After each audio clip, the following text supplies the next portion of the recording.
Dear friends, physical chemistry की numerical problems के इस पार्ट 4 में हम कॉम्पटन इफेक्ट की एक प्रॉब्लम को एक्सप्लेन करेंगे।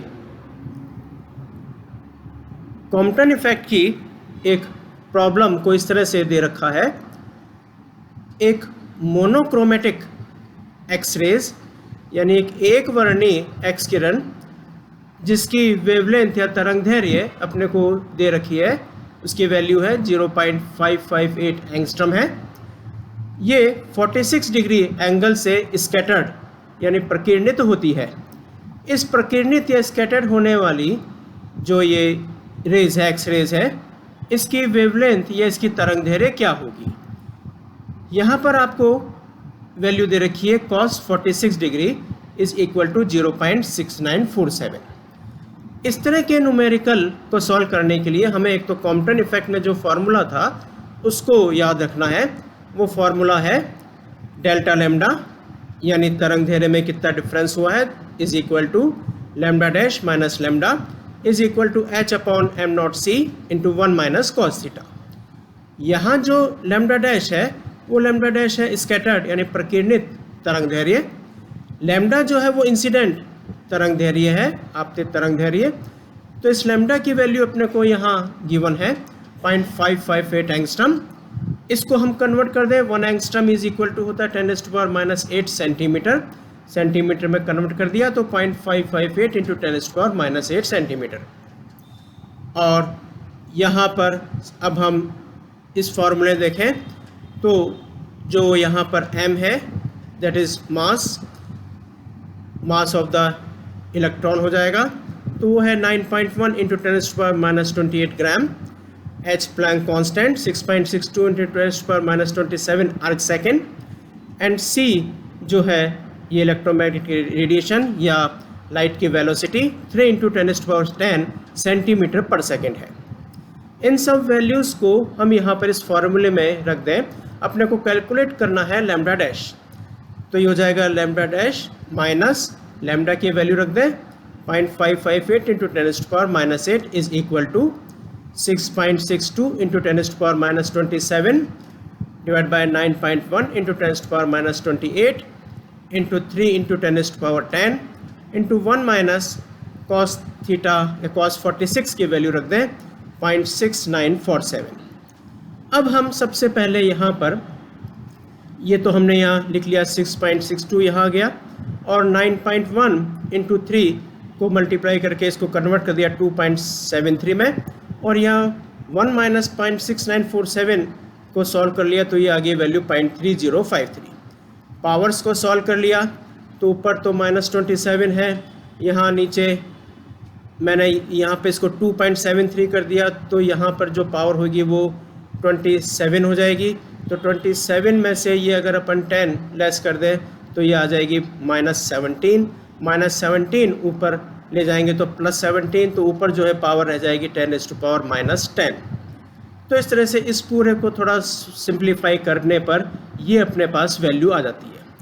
अब इसको अपन सॉल्व कर लें 6.62 डिवाइड बाई 2.73 तो ये आ जाएगा 2.424।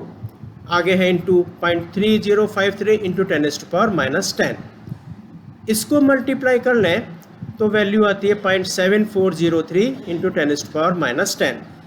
यहाँ से हम डेसिमल को यहाँ आगे 7 के आगे ले जाएं तो यहाँ पर एक माइनस में हम इसमें पावर और लगा दें तो ये पूरा फिगर हो जाएगा 7.403 इंटू 10⁻11। अब यहाँ पे जो वैल्यू आ गई ये आ गई lambda dash minus 0.558 into 10⁻8 is equal to ये हो गया 7.403 इंटू 10⁻11।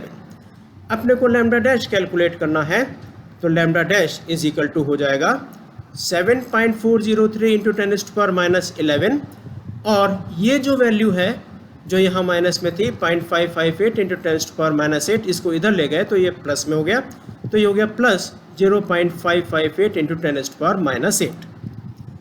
अब यहाँ से हम क्या करें कि ये जो 10⁻11 के साथ में ये जो फिगर है 7.403, मैं यहाँ से डेसिमल को यहाँ से हटा के इस तरह से कन्वर्ट कर देता हूँ। ये हो जाता है 0.0074, यानी डेसिमल जो है वो 3 नंबर पीछे हम ले गए।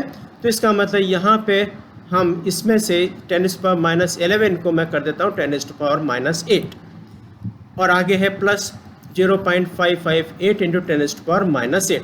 दोनों में क्योंकि पावर जो है सेम हो गई तो हम इसको कॉमन ले लेते हैं, तो ये हो गया 10⁻8। अब इस 0.0074 और 0.558 को ऐड कर दें तो वैल्यू आ जाएगी 0.5654 इंटू 10⁻8 सेंटीमीटर। तो लैम्डा डैश की वैल्यू आ गई अपने पास में सॉल्व होने, ये पूरे सॉल्व करें तो 0.5654 into 10⁻8 centimetre. 10⁻8 centimetre is equal to angstrom होता है, तो lambda dash is equal to 0.5654 angstrom हो गई। अब ये जो सेंटीमीटर यूनिट कैसे आई है इसको मैं वापस यहाँ एक्सप्लेन कर दूँ।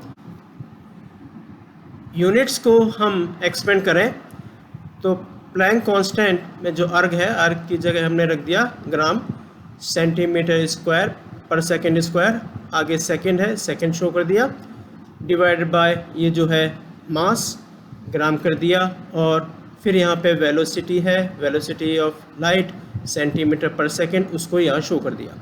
तो ग्राम कैंसिल हो गया, सेकंड्स जो है वो कैंसिल हो गए, सेंटीमीटर एक रह गया ऊपर, तो ये जो यूनिट्स है वो सेंटीमीटर में आ जाएगी। इस तरह से लैम्डा डैश की जो यूनिट है वो हमने यहाँ सेंटीमीटर लिख दी, 10⁻8 सेंटीमीटर, उसकी जगह हमने यहाँ लिख दिया एंगस्ट्रम। तो इस तरह से हम इस प्रॉब्लम को सॉल्व कर सकते हैं। यहाँ जो ये हमने सॉल्व किया है क्वेश्चन को, ये जो पार्ट है उसको हम थोड़ा सा ध्यान से देखें तो हम इस तरह की प्रॉब्लम को इजीली सॉल्व कर सकते हैं। Thank you.